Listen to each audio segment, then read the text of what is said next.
The phenomenon of, हम definition लिखेंगे पहले. The phenomenon of bending of light. The phenomenon of bending of light around the corners of, the phenomenon of bending of light around the corners of small obstacles.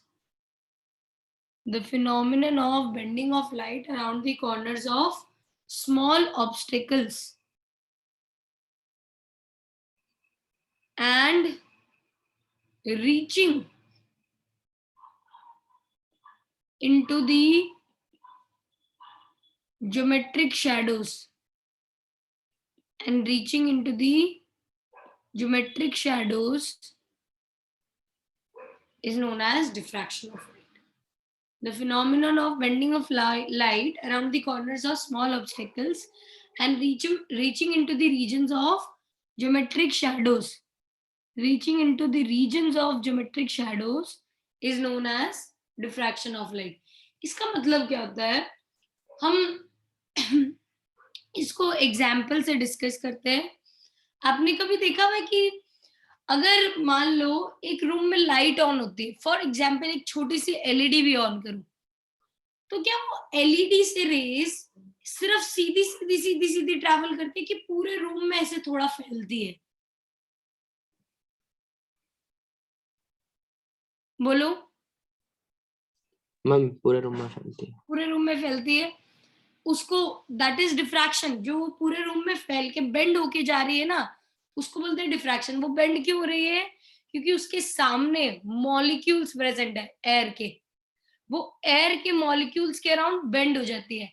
अगर सिर्फ ray optics होता ना, तो according to ray optics light को तो straight line में जाना चाहिए था, वो तो रेस की तरह जाना चाहिए था, बट फिर भी वो बेंड होके जा रही है. दैट मीन्स उसका डिफ्रैक्शन हो रहा है, वो वेव ऑप्टिक्स फॉलो कर रही है, it is travelling as a wave. ठीक है. फिर दूसरा सेम ऐसा ही काइंड ऑफ एग्जांपल आपको ये मिलेगा. आपने देखा स्टेज पे स्पॉटलाइट की जाती है ना? स्पॉटलाइट का रीजन जो करने का होता है वो होता है इतना बड़ा रीजन कि लाइट उसके सामने उतनी बड़ी रखी जाती है क्या कि इतना बड़ा स्पॉटलाइट चाहिए तो मुझे इतना बड़ा साइज ऑफ लाइट चाहिए? नहीं, लाइट तो इतनी सी होती है, उस वो बेंड हो के इतने बड़े में फैल जाती है, क्योंकि उसको दूर जब रखा जाता है और वो सामने से डिस्टेंस ट्रैवल करके आती है तो वो बेंड हो जाती है. ऐसा होता है विश्वेश, ऐसा होता है. This is diffraction. सेम ऐसा आपको डार्क रूम में अगर आप एक छोटा सा विंडो में होल कर दोगे, डार्क एकदम कंप्लीटली डार्क रूम में छोटा सा होल करोगे, तो भी ऐसा ही देखने के लिए मिलेगा कि यहाँ पे मान लो ये पूरा वॉल था, इस वॉल में आपने छोटा सा होल कर दिया, तो जो सनलाइट ट्रैवल कर रही होगी वो कुछ इस तरीके से ट्रैवल करके आएगी. जितना होल है उससे तो बड़ा ही आप अपने को सामने स्पॉट दिखेगा सनलाइट का उस रूम में, right? All this is happening because of diffraction. आपको वो जो, पता नहीं आप लोगों ने देखे हैं कि नहीं, have you seen compact discs, CDs, DVDs? CDs DVDs के पीछे जो होता था सिल्वर फिल्म, उसमें आपको 7 कलर्स बनते हुए दिखते थे क्या, रेनबो इफेक्ट? वो भी डिफ्रैक्शन है. क्यों? क्योंकि वो जो छोटा सा पार्ट है ना, दो मतलब डिस्क कैसे बनती है, ऊपर ट्रांसपेरेंट कवर, नीचे ट्रांसपेरेंट कवर और बीच में वो फिल्म डलती है, सिल्वर फिल्म जिसमें सब कुछ डेटा स्टोर होता है. ठीक है, बीच में वो फिल्म डलती है. उस फिल्म में मतलब अगर दो ट्रांसपेरेंट के बीच में लाइट मान लो एंटर हो जाती है, दो ट्रांसपेरेंट पार्ट्स के बीच में अगर लाइट एंटर हो जाती है और व्हाइट लाइट है, तो व्हाइट लाइट बेंड होने की कोशिश करती है, स्ट्रेट लाइन में ट्रैवल करने की कोशिश नहीं करती, बेंड होने की कोशिश करती है. तो आपको डिस्क में भी ऐसा देखने के लिए मिलता है. अगर मान लो ये आपका कॉम्पैक्ट डिस्क था, तो ऐसा रेनबो इफेक्ट दिखेगा कि यहाँ पे ब्लू और इस तरीके से red, blue and red, same ऐसे ही ब्लू एंड रेड इस तरीके से दिखता था कि शुरुआत में नियर यहाँ पे तो छोटा सा पोर्शन होता था और एंड पे जाते जाते वो बड़ा पोर्शन हो जाता था, बड़े में डिवाइड हो जाता था. All this is happening because of diffraction of light. ठीक है. The phenomenon of the bending of light around the corners of small obstacles and reaching into the regions of geometric shadows is known as diffraction of light. समझ आया? कोई doubt इसमें किसी को? पक्का? ठीक है, चलो आगे बढ़ते हैं. अब ये डिफ्रैक्शन फिजिक्स में हम जैसे समझते हैं वो इस तरीके का होता है कि मान लो ये यहाँ पे एक स्लिट थी, ये स्लिट के सामने मैंने एक स्क्रीन रखी हुई थी. अगर सिर्फ और सिर्फ रे ऑप्टिक्स होता, अगर सिर्फ और सिर्फ रे ऑप्टिक्स होता तो क्या होता कि ये यहाँ से लाइट ट्रैवल करती और मुझे इतने से पोर्शन में लाइट देखने के लिए मिलती, रे ऑप्टिक्स की वजह से. रे ऑप्टिक्स क्या कहता है? Light travels in a straight line. Straight line है तो यहाँ से जो आएगा वो सीधा का सीधा चला जाएगा. ना इतनी पता चल रहा है ये, राइट? लेकिन एक्चुअली क्या होता है कि लाइट आती है, वो यहाँ से बेंड कर जाती है. लाइट आती है और वो यहाँ से बेंड कर जाती है. और जहां पे मुझे लाइट नहीं मिलनी चाहिए थी वहां पे भी लाइट पहुंचती है. यहाँ पे तो एक्चुअली मुझे इस पार्ट का शैडो आना चाहिए था ना, इस पूरे पार्ट का. लेकिन शैडो की बजाय because of diffraction of light मुझे यहाँ पे भी लाइट मिल रही है. इसको बोलते हैं diffraction of light. The definition is very important. The bending of light around the corners of small obstacles and reaching into the regions of geometric shadows. Reaching into the regions of geometric shadows. ऐसा जरूरी नहीं है सिर्फ light का diffraction होता है. Light के साथ साथ साउंड का भी डिफ्रैक्शन होता है. दोनों का डिफ्रैक्शन होता है, लाइट का भी और साउंड का भी. हर वेव का डिफ्रैक्शन हो सकता है. कंडीशन फॉर डिफ्रैक्शन, कोई भी वेव के लिए अगर कंडीशन लिखनी हो तो कंडीशन ये है, the wavelength of the wave, the wavelength of the wave must be, the wavelength of the wave must be comparable to the size of the obstacle.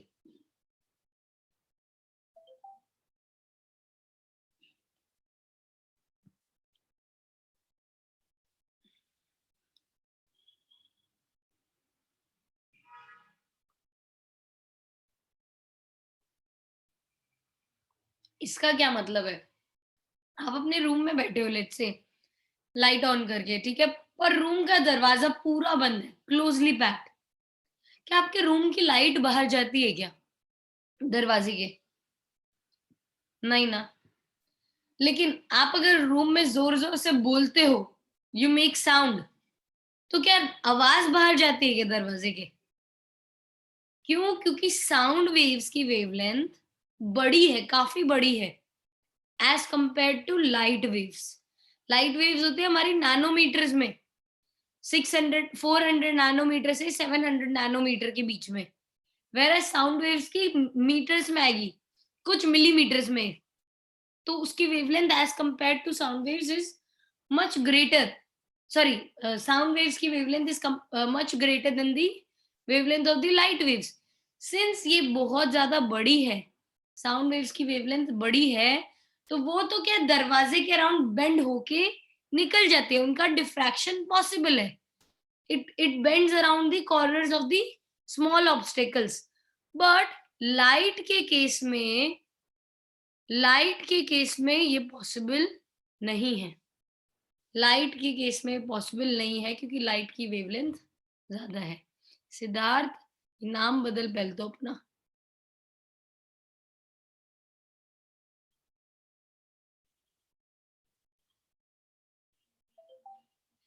The concept of light going from one medium to another and bending is refraction of light, not diffraction. वो refraction था हमारा, ठीक है, ये diffraction है। Diffraction का मतलब क्या होता है सिद्धार्थ? मान लो आपने अपनी लाइट के आगे एक छोटी सी पेंसिल ले जाके रख दी, क्या वो ब्लॉक कर देती है क्या लाइट को? पेंसिल विल ब्लॉक नहीं, लाइट क्या करेगी, उस पेंसिल के अराउंड बेंड होके निकल जाएगी। That is diffraction. रिफ्रैक्शन क्या था? वो पेंसिल के अंदर तक लाइट जाएगी, जो कि होएगा नहीं, क्योंकि उसके लिए कुछ और भी रिक्वायरमेंट्स है, उसका रिफ्रैक्टिव इंडेक्स ज्यादा, I won't be able to observe light there, right. लेकिन अगर अंदर लाइट जाती ना उस मीडियम के, तो अपने उसको बोलते हैं रिफ्रैक्शन, ठीक है, दोनों में डिफरेंस है।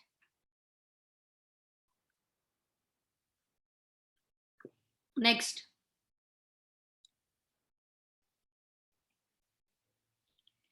इस फिनोमिनन को पढ़ने के लिए the experiment which we are going to do, या which we are going to study is single slit experiment. The name of the experiment is single slit, ठीक है। ये एक्सपेरिमेंट में आप लोगों को बहुत सारी थ्योरी आएगी लिखने के लिए, ठीक है। मैं सारी तो क्लास में नहीं लिखवाऊंगी, मैं आपको स्टेप्स में डिवाइड करवा देती हूँ, और बाकी थ्योरी आप नोट्स में से रेफर कर सकते हैं, नोट्स में काफी अच्छे से दे रखी है थ्योरी जो लिखनी है, ठीक है। सो जो थ्योरी है अपने पास वो क्या है, देखो, हमने हम इस पूरी थ्योरी को 4 पार्ट्स में डिवाइड करेंगे। पहला मैं बोलती हूँ मेरा कंसिडरेशंस, दूसरा पार्ट इज ऑब्जर्वेशंस, तीसरा पार्ट इज एक्सपेरिमेंटल सेटअप को एक्सप्लेन करना, मतलब what are the tools that we are going to use to explain the observations, and fourth one is explanation of all the observations. Fourth is explanation of all the observations.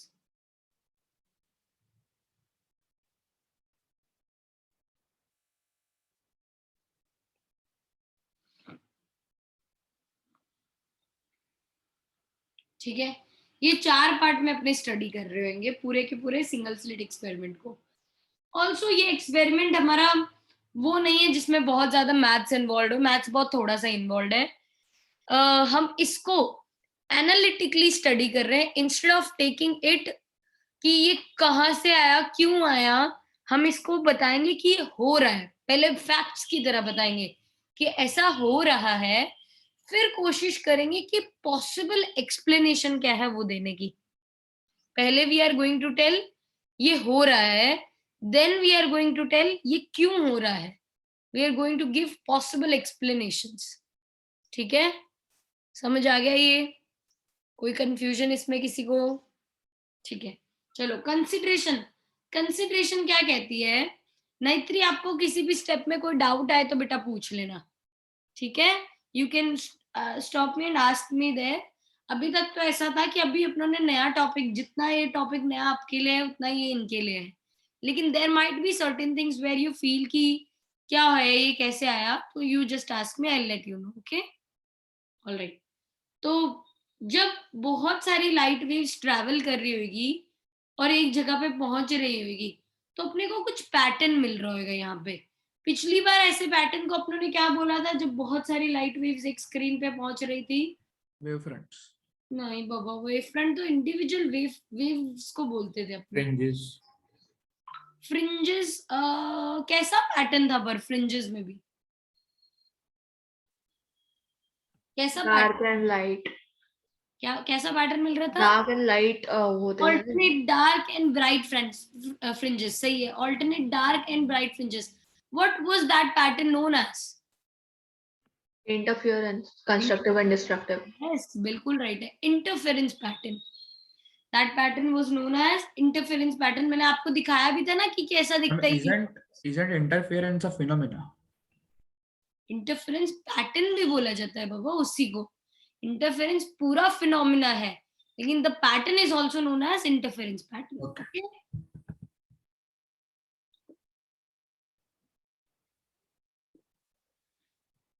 ठीक है। Diffraction pattern क्या होएगा कि diffraction में आपको जो screen पे दिख रहा होएगा ना, स्क्रीन पे दिख रहा होएगा वो कुछ इस तरीके का दिखेगा कि थोड़ी दूर जाके वो लाइट वेव जो है गायब हो जाएगी। That is what we call diffraction pattern. मुझे यहाँ का स्क्रीन शेयरिंग बंद करके अगर आपको डिफ्रैक्शन पैटर्न दिखाना हो तो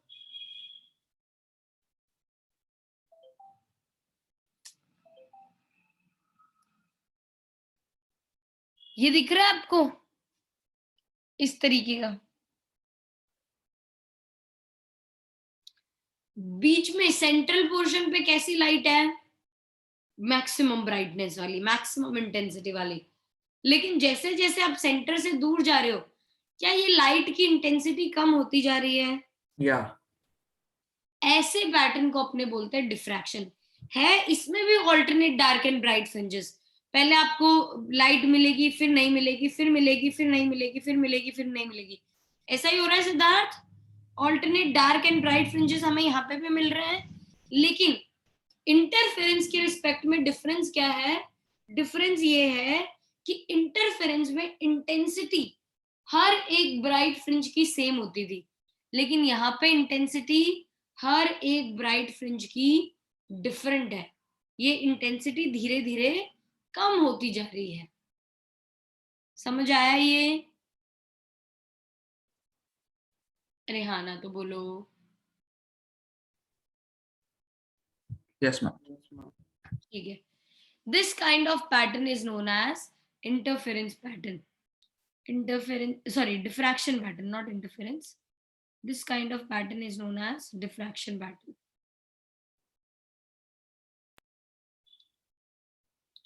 तो अब इसको स्टडी करने के लिए जो single slit experiment that we are going to do, उसमें अपने को बताना है कि क्या कंसिडरेशन है। कंसिडरेशन हमारे कि we are going to consider one slit only, एक ही स्लिट इस बार कंसिडर करेंगे, और हमारा सोर्स इंफिनिटी पे है।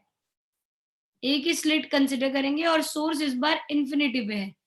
अगर सोर्स इंफिनिटी पे हो तो वेव फ्रंट कैसा आता है?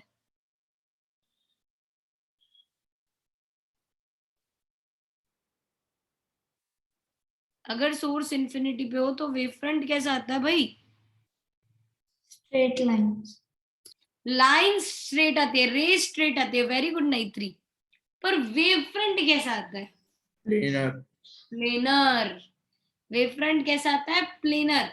तो एक प्लेनर वेव फ्रंट आके हिट करेगा हमारी स्लिट को। स्लिट का नाम है एलन, इसका साइज है ए, स्मॉल ए से इंडिकेट करेंगे इसके साइज को। स्लिट का नाम है एलन, small a is the size of this slit.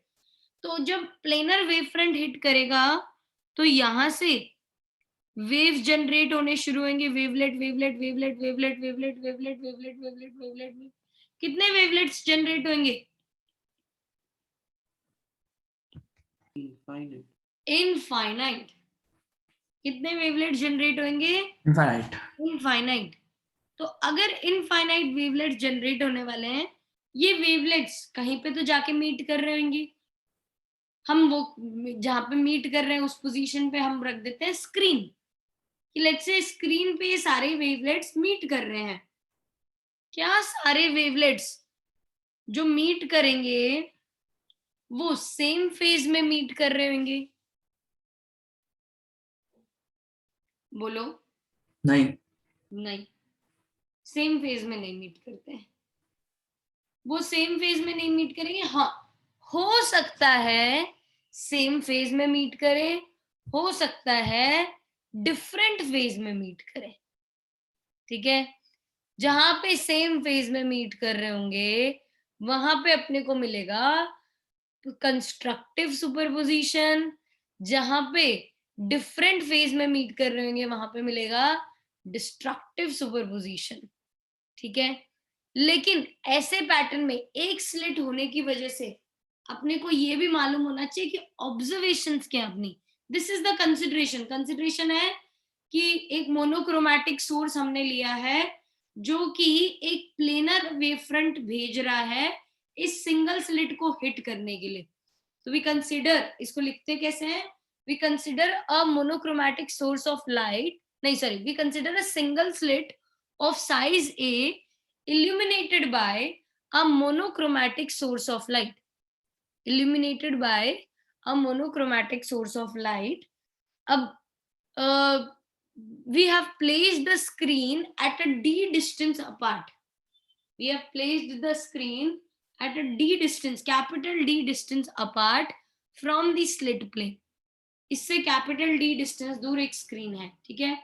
According to Huygens principle, when a planar wave front hits the slit ln, all the points on the slit becomes the source of secondary disturbance,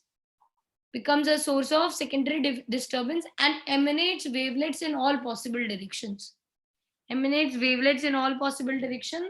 These wavelets superpose on the screen and form a diffraction pattern.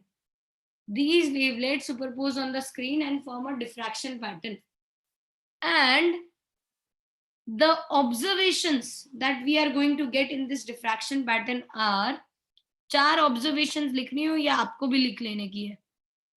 The observations that we are going to get in diffraction pattern are, first one, the central portion of the screen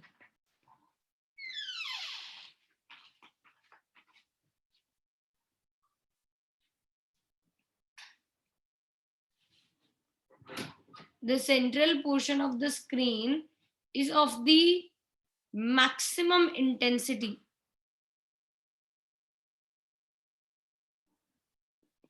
The central portion of the screen is of the maximum intensity and is known as central maxima.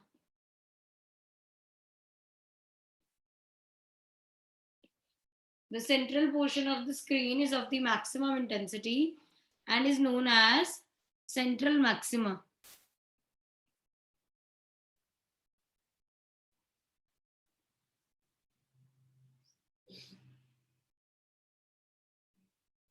Second, minimas. ये please लिख लेना मेरे साथ। Minimas are obtained at an angular position of, minimas are obtained at an angular position of n lambda by a. Minimas are obtained at an angular position of n lambda by a, where n is not equal to 0. Minimas are obtained at an angular position of n lambda by a, where n is not equal to 0. Secondary maximas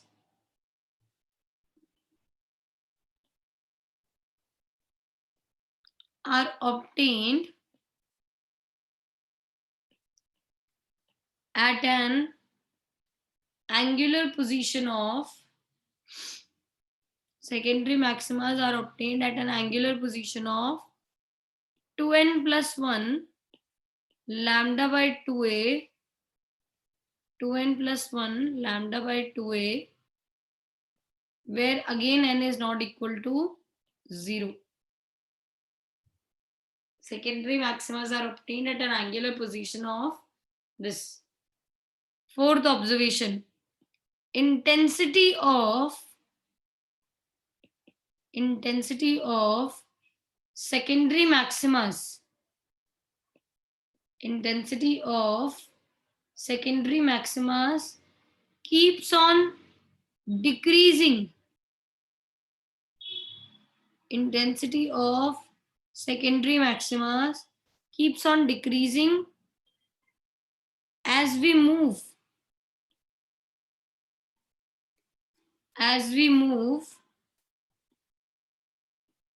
away from the center of the screen. as we move away from the center of the screen on either side of the center.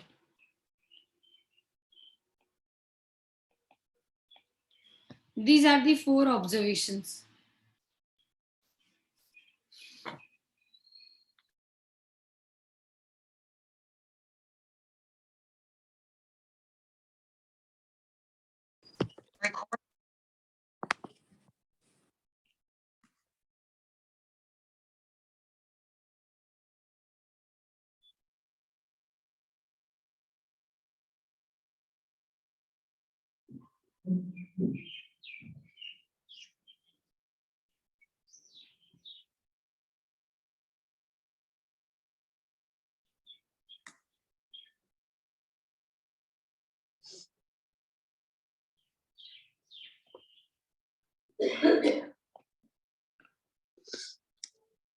आवाज आ रही है आप लोगों को? Yes, ma'am. ठीक है. And are you able to see the screen? Yes, ma'am.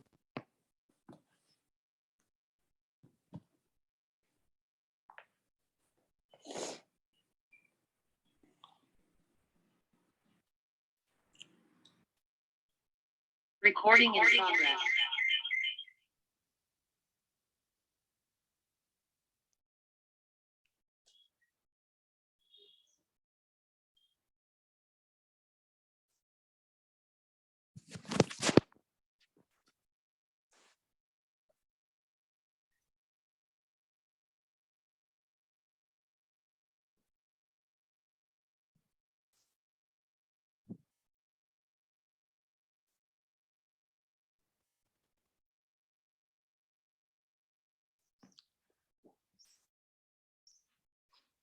Once done, let me know. ये 4 observations. Siddharth, Done. लिख लो बेटा. सिद्धार्थ लिख लो.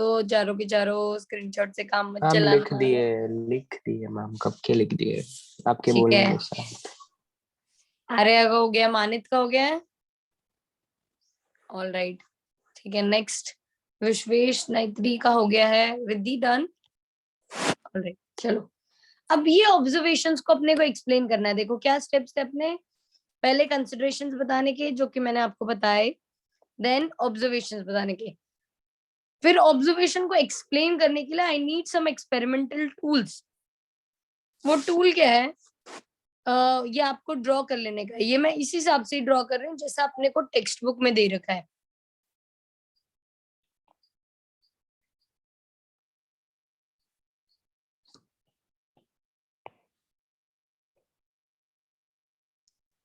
कि हमारी यहाँ से एक स्लिट है जिसको हम LN बोलते हैं. इस स्लिट का साइज है हमारा A. यहां से कुछ रेज तो जाएगी सीधी सीधी सेंटर की तरफ स्क्रीन के. 2C करके लिख सकते हैं हमने. 2C where C is the center of the screen. Where C is the center of the screen. और कुछ रेज जाएगी इस पर्टिकुलर डायरेक्शन में to a general point P. To any general point P. ठीक है. इस जनरल पॉइंट P का location, angular location देखना हो, एंगुलर लोकेशन किसके रिस्पेक्ट में देखेंगे? पिछली बार इंटरफेरेंस में हम क्या कैलकुलेट करते थे? एंगुलर विड्थ की लीनियर विड्थ.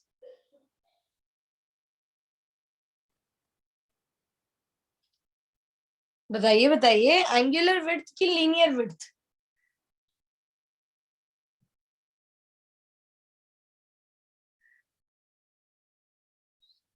जाके देख लो भाई, अगर याद नहीं है तो. और तो क्या बोलूं.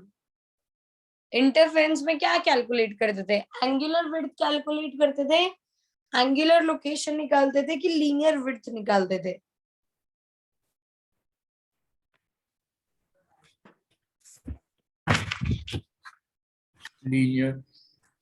लीनियर विड्थ निकालते थे. तो लीनियर विड्थ के लिए हम कहीं से भी निकाल देते थे क्या कि this is the linear width of this position? नहीं. तो कहां से फाइंड आउट करते थे? What was the reference point for us? Central point of the screen, centre से कैलकुलेट किया जाता था, राइट। यहाँ पे भी हम एंगुलर पोजीशन को बताने के लिए बोलेंगे ये दो पॉइंट्स को ज्वाइन कर दो, पॉइंट एम से पॉइंट सी तक। Point M is the centre of the slit and point C is the centre of the screen. इनको ज्वाइन कर दो तो आपको एक लाइन मिल जाएगी। इस लाइन को कहा जाएगा reference line. This line is the reference line for us. मतलब जितने भी एंगुलर पोजीशन मेजर किए जाएंगे वो इस रेफरेंस लाइन के रिस्पेक्ट में किए जाएंगे। जितने भी एंगुलर पोजीशन मेजर किए जाएंगे वो इस लाइन के रिस्पेक्ट में किए जाएंगे।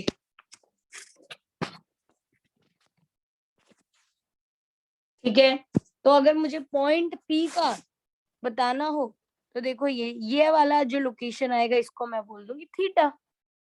ठीक है, एंड सिंस स्लिट बहुत छोटा है और स्क्रीन बहुत दूर है तो ये यहां से निकलते वाली रेस ऑलमोस्ट पैरेलल होगी एक दूसरे के, approximated parallel to each other. तो if this angle is theta, what is this angle?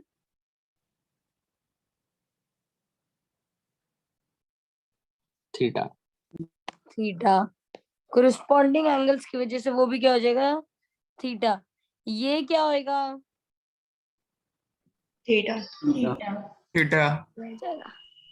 ठीक है, all this are going to be theta only. ठीक है, अब थीटा थीटा थीटा तो एस्टैब्लिश कर लिया, मुझे यहाँ पे जरूरत नहीं है इसको बताने की और यहाँ पे भी जरूरत नहीं है।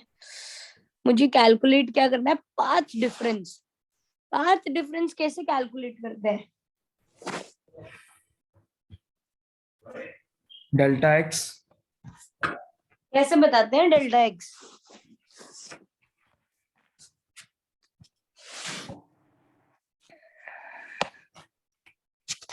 by 2 pi into phi। अरे वो तो जब फाई गिवन हो तब ना, बिना उसके। But ma'am, you are asking for interference or for नहीं, any case, how do we calculate path difference? dx by d? Dx by d? No, not at all. That is the difference has to be with that. Or that It is the difference between the two paths. that is the difference for interference. ठीक है, अगर मान लो race जा रही है point P पे, wave जा रही है पॉइंट पी पे ट्रैवल करके, ठीक है, Okay. तो एक वेव निकल रही है एल से, दूसरी वेव निकल रही है एन से, एक एल से और दूसरी एन से, तो what will be the path difference? A sin theta. अरे ऐसे सीधा कैसे बता देंगे? ट्रायंगल बना के ना, पाइथागोरस। हाँ, पर ऐसा पाथ डिफरेंस कैलकुलेट करने का बाबा फॉर्मूला मैम तो होता है। NP minus LP. हाँ, NP माइनस LP। ये तो अपनों ने लास्ट टाइम डिस्कस किया हुआ है। That doesn't become the same as that this the Young's double split. हाँ, सेम हो जाएगा। तो Here we are talking about single split now. ठीक है, तो करूंगी, कुछ डिफरेंस आएगा बेटा, टेंशन नहीं ले। डिफरेंस क्या है वो भी बताऊंगी बस। और अगेन इसको मैंने पहले ही बता दिया था, हम इसको फैक्चुअल तरीके से स्टडी कर रहे हैं। अभी अपनों ने लिख दिए ऑब्जर्वेशंस। Yes. ठीक है, अब NP माइनस LP कैलकुलेट करने के लिए विश्वेश ने बोला ट्राइंगल बना दो मैडम। तो कौन से ट्राइंगल की बात कर रहा है विश्वेश? मैम L से एक परपेंडिकुलर ड्रॉप करो NP पे। यस, L से एक परपेंडिकुलर ड्रॉ करेंगे NP पे। जब मैंने परपेंडिकुलर ड्रॉ किया ना, तो परपेंडिकुलर ड्रॉ करने के बाद ये वाला जो पाथ बचेगा ना, इतना सा जो पाथ बच रहा है N से, अरे यार N से लेकर Q तक, अरे N से लेकर Q तक का, N से लेकर Q तक के पाथ को अपने बोल देंगे पाथ डिफरेंस। N के Q तक के पाथ को क्या बोला जाएगा? Path difference.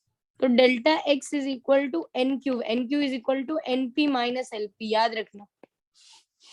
ठीक है, आफ्टर ड्रॉइंग दी परपेंडिकुलर, उससे पहले नहीं। परपेंडिकुलर ड्रॉ करने से होता क्या है, जब रेज बहुत दूर ट्रेवल कर रही हो, बहुत दूर, and this rays are travelling very far apart, तो एल से जो पी तक का डिस्टेंस होएगा ना, वही क्यू से पी तक का डिस्टेंस बन जाएगा।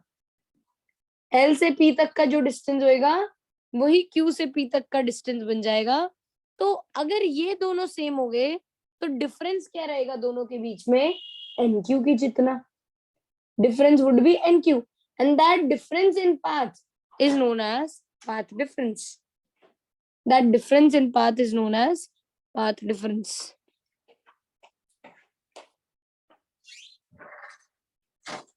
मुझे कैलकुलेट करना है ये path difference in known terms. वो नोन टर्म्स में लाने के लिए मैंने ये देखो डायग्राम में एक ट्राइंगल ड्रॉ किया है। इस ट्राइंगल में what is this side equal to, ये वाली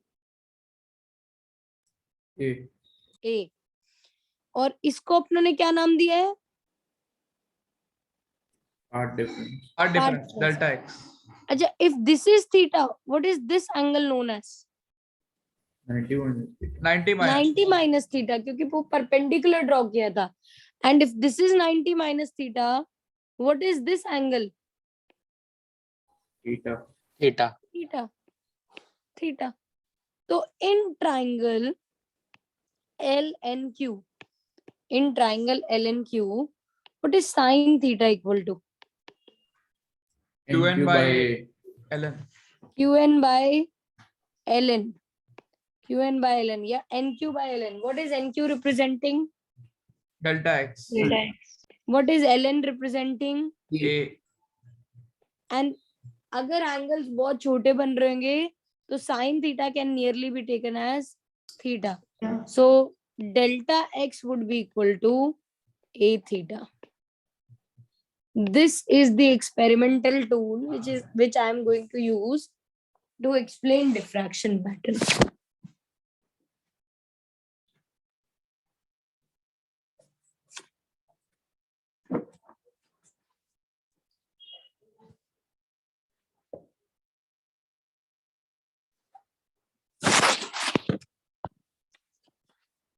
यहाँ तक कोई डाउट है तो बोलो अभी.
बढ़ जाए आगे. If you are done with this. Vishwesh ने यस बोल दिया, नाइत्री ने यस बोल दिया है, रिद्धि ने. ठीक है, चलो आगे बढ़ते हैं. मान्यता आदित्य कहाँ चले गए दोनों जने?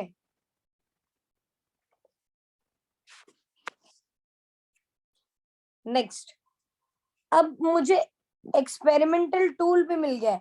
Siddharth, what is the first observation?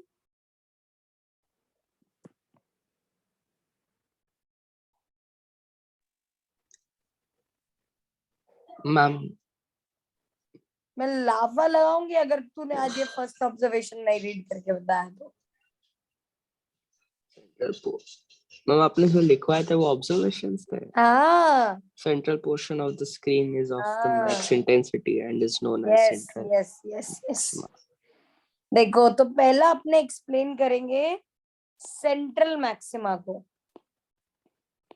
The first thing that we are going to do, central maxima.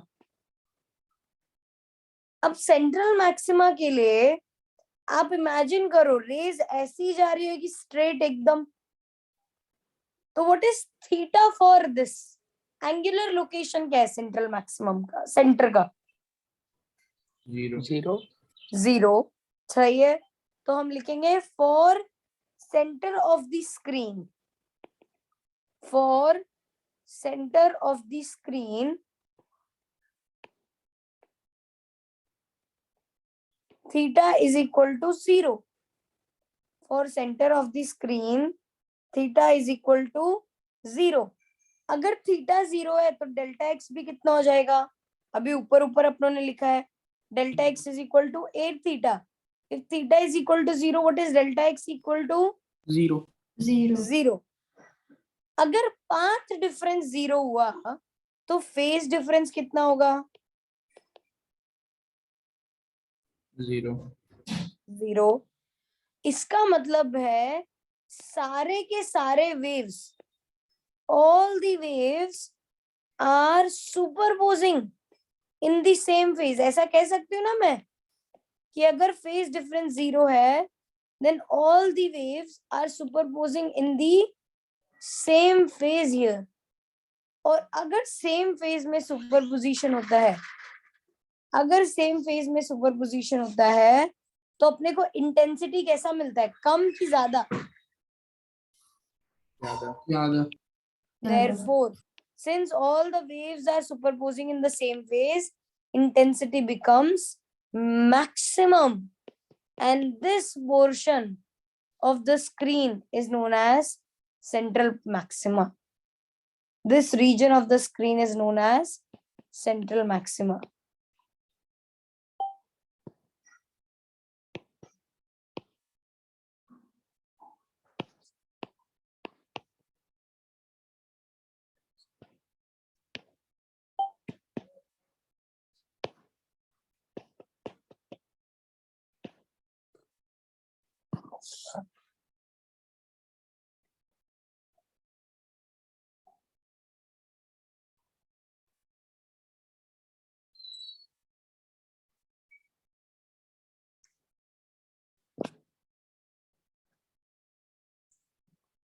Done.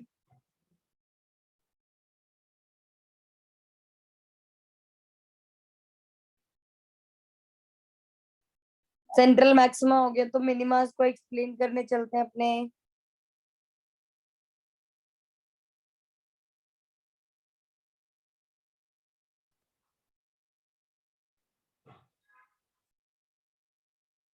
चलिए नेक्स्ट सेकंड अपने को बताना मिनिमास के बारे में. आर्या सेकंड ऑब्जर्वेशन रीड करो. Minimas are obtained at an angular position of n lambda by a where n is not equal to 0. मिनिमास की angular location के साथ एक्सप्लेन करना है हमें. तो मिनिमास की एंगुलर लोकेशन अगर अपने को मालूम है तो हम इसको एक्सप्लेन करने के लिए स्लिट के इवन इक्वल पार्ट्स कर देंगे. We divide the slit into even equal parts. We divide the slit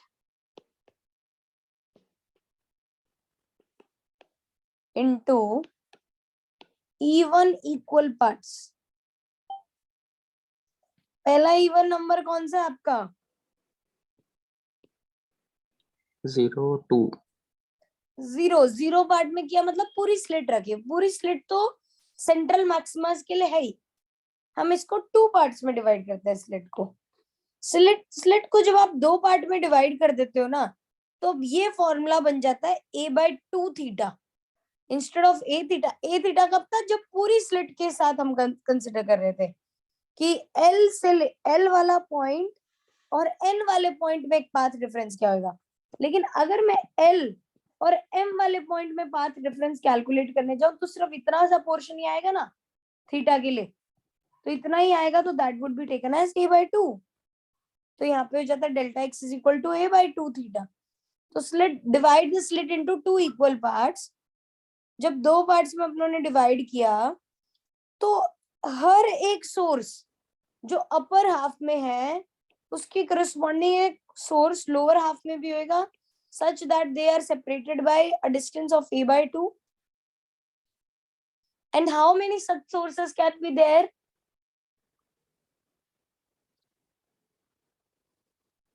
Infinite. Infinite, yes. कितने भी हो सकते हैं। ये दोनों सोर्स से लाइट जा रही है, कहीं पे मीट कर रही है। दोनों सोर्स से लाइट जाके कहीं पे मीट कर रही है। अगर दोनों सोर्सेस से लाइट कहीं पे जाके मीट करती है तो कैन आई से कि जहां पे वो मीट कर रही है, पहले बताओ अपने को वहां पे क्या मिल रहा है। अपने फाइंड आउट क्या करना चाहते हैं, मिनिमस। मिनिमस ढूंढना चाहते हैं। मिनिमस अगर अपने को मिल रहा है, मतलब मिनिमा का मतलब कौन सा हुआ, ब्राइट बैंड कि dark band? Dark band. Dark band. Minimus का मतलब क्या हुआ, डार्क बैंड, राइट रिद्धि? अच्छा रिद्धि, अगर कहीं पे डार्क बैंड मिल रहा है, सुपरपोजिशन कैसा होना चाहिए, कंस्ट्रक्टिव कि डिस्ट्रक्टिव? Destructive. डिस्ट्रक्टिव। और अगर सुपरपोजिशन डिस्ट्रक्टिव है तो पांच डिफरेंस किसके बराबर होना चाहिए? डिस्ट्रक्टिव सुपरपोजिशन का कंडीशन क्या था, पांच डिफरेंस किसके बराबर होना चाहिए? 2 and minus 1. Multiples of pi. No, पाई तो होता ही नहीं है बेटा 2 पांच n डिफरेंस minus के 1 लिए। lambda by 2. 2n minus 1 lambda by 2, अगर मैं पहली वैल्यू उठाऊं तो lambda by 2, delta x is equal to lambda by 2। ठीक है। For destructive superposition path difference should be lambda by 2। अब पाथ डिफरेंस a बाई 2 के लिए पाथ डिफरेंस हो जाएगा a by 2 theta is equal to lambda by 2। तो 2 से 2 cancel, theta क्या आ गया, लैम्डा बाई a। अपने को पहला मिनिमा मिलेगा लैम्डा बाई ए पे, पहला मिनिमा मिलेगा लैम्डा बाई ए पे।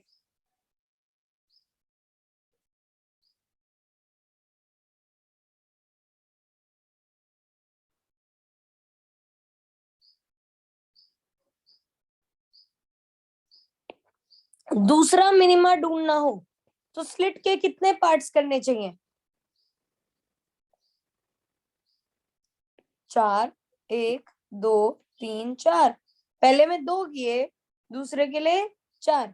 इसमें क्या बोलेंगे, for every point source in first 1/4 there is a point source in second 1/4 such that they are superposing destructively। तो अगर डिस्ट्रक्टिव सुपरपोजिशन हो रहा है तो डेल्टा एक्स अगेन कितना हो गया, lambda by 2। Delta x lambda by 2 होने का मतलब a by 4 this time, a by 4 this time, a by 4 theta is lambda by 2। तो ये 2 से यहाँ पे 2 बच गया, theta is equal to 2 lambda by a। Angular location क्या आया, 2 लैम्डा बाय a।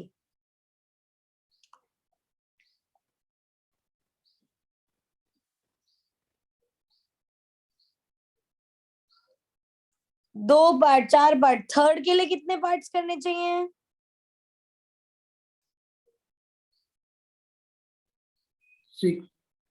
6 पार्ट्स। तो थीटा उस केस में क्या आएगा,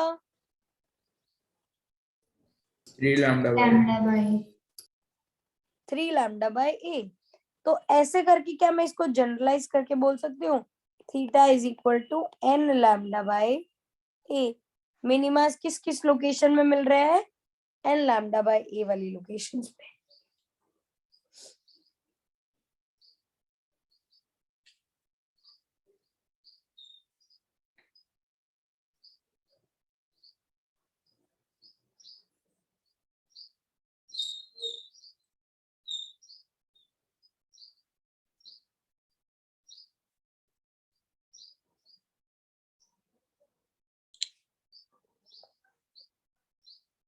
डन।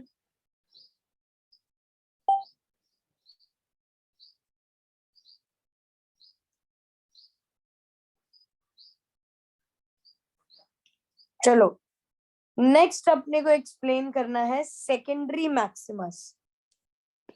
नेत्री थर्ड ऑब्जर्वेशन रीड कीजिए मैडम।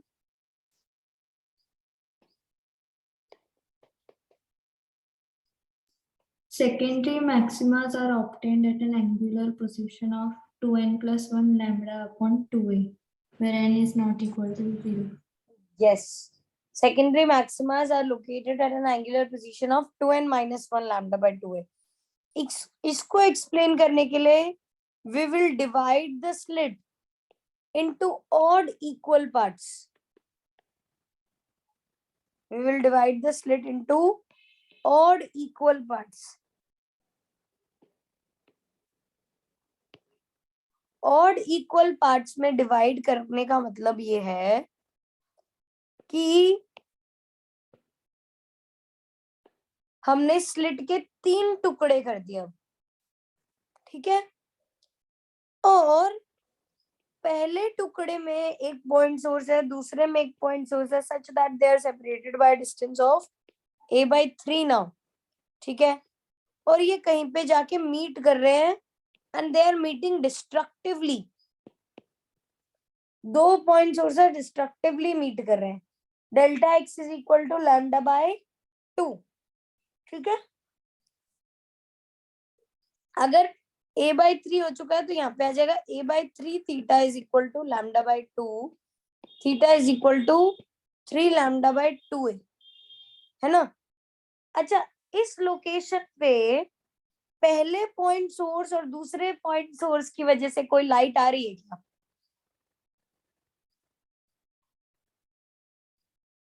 मैंने क्या बोला? दोनों डिस्ट्रक्टिवली मीट कर रहे हैं।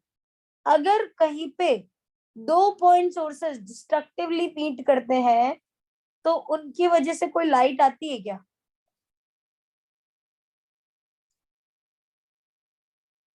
अरे बोलो ना।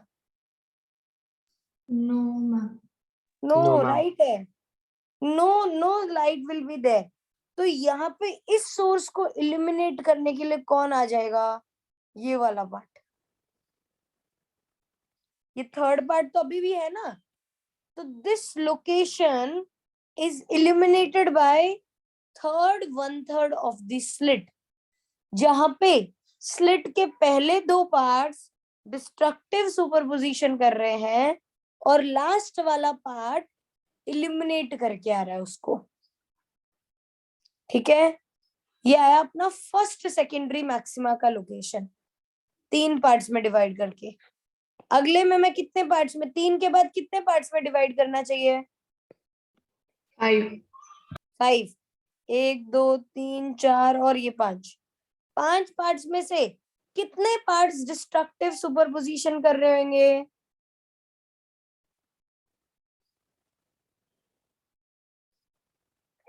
कितने पार्ट्स डिस्ट्रक्टिव सुपरपोजिशन कर रहे होंगे? 4 parts. Sorry. 4 parts. Delta x is equal to lambda by 2, a/4 theta is equal to lambda by 2। मैंने क्या लिख दिया? a/4 नहीं, सॉरी,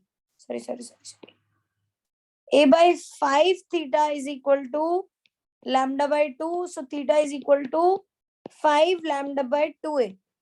इस लोकेशन को इलिमिनेट करने के लिए कौन आएगा? Fifth one. Fifth of the slit. Very good. Fifth of the slit. इसके बाद कितने पार्ट्स करने चाहिए? 7. 7 पार्ट्स। एंगुलर लोकेशन क्या आ जाएगी 7 के लिए? 7 lambda by 2. 7 लैम्डा बाय 2 है। अगर मैं उसको जनरलाइज करने जाऊं तो theta is equal to 2n plus 1 into lambda bye 2 है। 2n प्लस 1 लैम्डा बाय 2 है। समझ आया ये?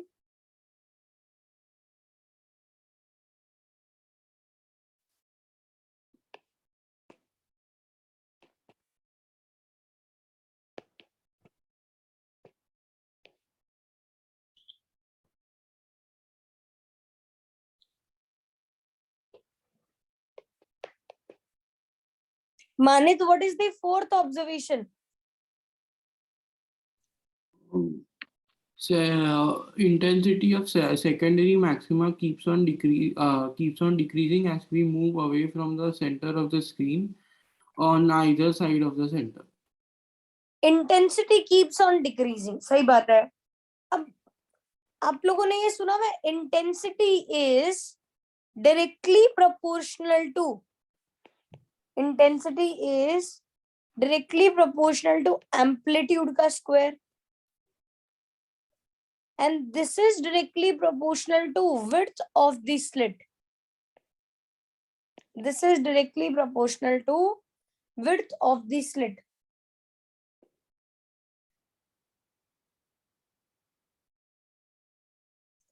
तो जैसे जैसे width बढ़ती जाएगी वैसे वैसे इंटेंसिटी बढ़ेगी, जैसे जैसे width कम होगी वैसे वैसे इंटेंसिटी कम होगी। ठीक है, यही अपना सिचुएशन। अब मुझे एक बात बताओ, सेंट्रल मैक्सिमा को इल्यूमिनेट करने के लिए कितना पार्ट आया स्क्रीन का? कितना पार्ट सेंट्रल मैक्सिमा को इल्यूमिनेट कर रहा था?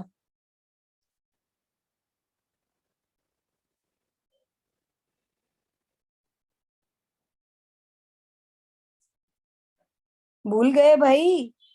कितना पार्ट, कितना portion of the slit central maxima को इल्यूमिनेट कर रहा था?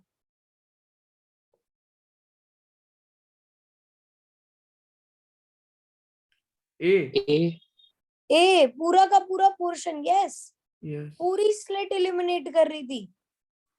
पहले सेकेंडरी मैक्सिमा को कितना पार्ट इल्यूमिनेट कर रहा है?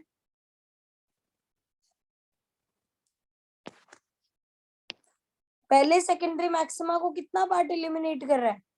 A/3. A/3, 1/3। Second secondary maxima को 1/5. 1/5। थर्ड सेकेंडरी मैक्सिमा को 1/7. And then 1/9.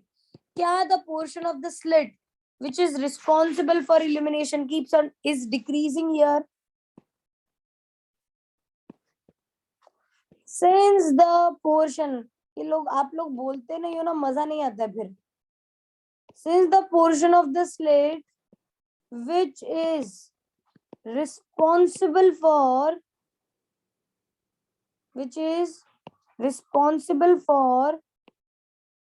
illumination, since the portion of the slit which is responsible for illumination of secondary maximas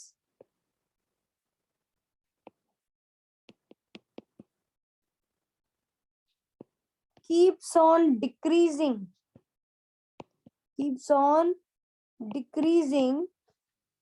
the intensity keeps on decreasing.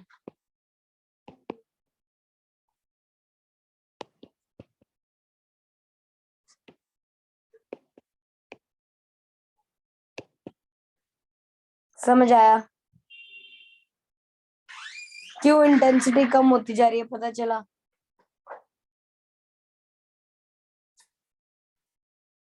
Yes, ma'am.